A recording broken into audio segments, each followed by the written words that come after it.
Hi, I'm Dorothy. Please stop by the Phoenix Museum. We're open Monday through Friday, 1 to 4. We'd be happy to see you.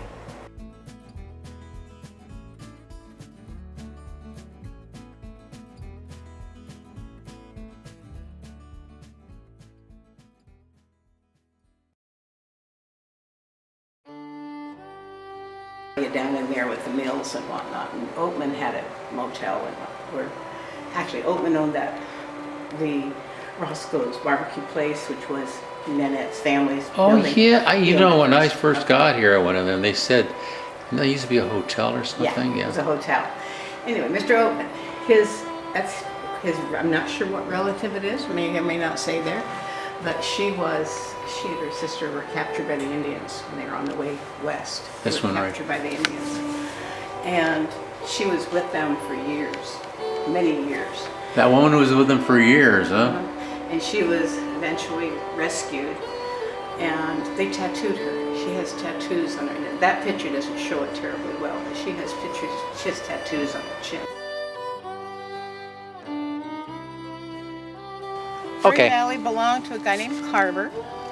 I have all the information, but I don't have it in my head. Anyhow, a man named Carver. When he moved out here, he had a family back east. His wife died. He moved out here, had another family. So he had children, grown children back east. He moved out here, had another family. When he passed away, he gave his property. He had close to like 2,000 acres. He was going to give to his son, who didn't want it. The son that was out here didn't want it. So he ended up gave, I don't know how it transpired, but anyway, to his son back east, his daughter, Amelia. So Amelia was Amelia Carver at the time, and she married William Ferns, and they came out here and started. And she lived on a ranch, in Fern Valley. That's why they named Fern Valley after her. But the story about her is this is another one, but it's the Ferns family. They're all over. And when they kept the farm, and until they all grew up, and then they each got a piece of it. So that's why Fern Valley was named after them. But she never got over the fact that it was supposed to be Ferns. It's supposed to have an S on it. Supposed to be Ferns Supposed Valley. to be Ferns, but they named it Fern Valley. Yeah, I think it was probably, you could say it easier than Ferns.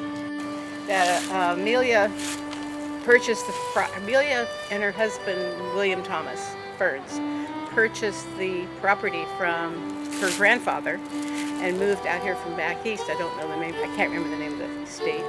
Moved out here. And just not too many months later, her husband died. She had 7 children when they moved out here, all ages. And when they moved out here a few months later, he died.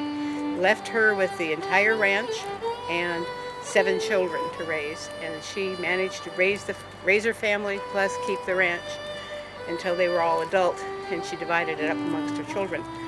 But she did that all by herself. She had no friends, no family out here at all, just her grandfather that had died. So it was an amazing feat, and that's what Fern Valley is named after her. Dorothy, thank you so much. A wealth of knowledge. And we have a picture of her, too, and all her children. But it was taken probably either right before or right after they got here. Oh. But we have a picture of them. Hi, I'm Bill Kiefer, and I'm a native of Oregon since 1991 when I moved from Los Angeles. And I lived in Ashland, Oregon, where I first settled and had a ranch. And now I've been living in Phoenix, just a few miles away, with my beautiful wife, Carolyn. I'd like to talk a little bit about the Applegate Trail and how things began to happen here in the Rogue Valley.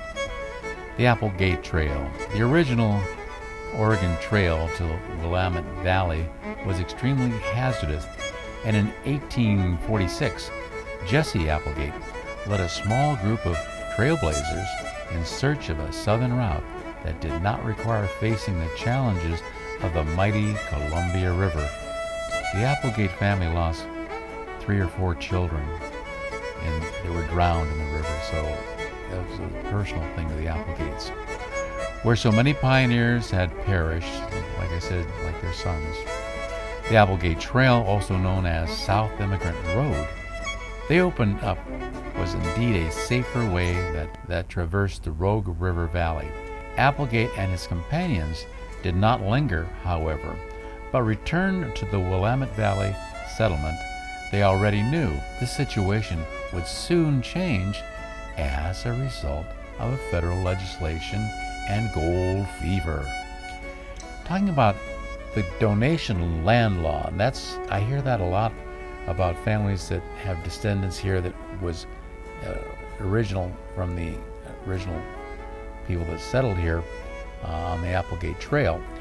Though the donation land law passed in 1850 provided public land to settlers in the Oregon Territory.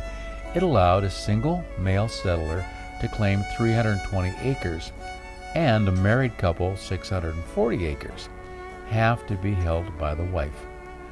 A donation land claim could be filed by any citizen of the United States who had declared intentions before December 1st, 1850, and who had resided on and cultivated the land for 4 consecutive years, long before the railroad brought prosperity to the Rogue Valley.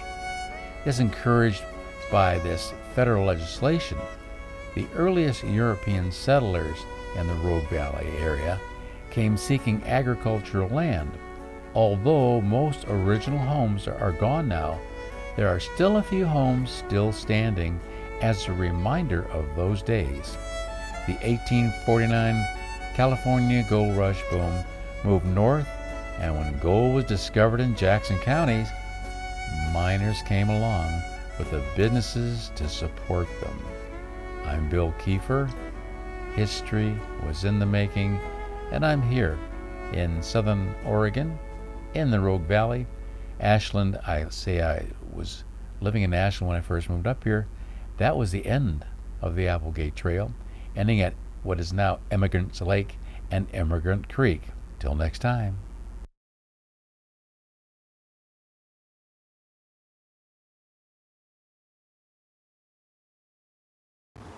Hi there, I'm Bill Kiefer. I do videos. I have over 14 YouTube channels covering many venues, music, restaurants, anything you can think of. I have over 2,000 videos on YouTube. So give me a call if you need a video for marketing your business or yourself.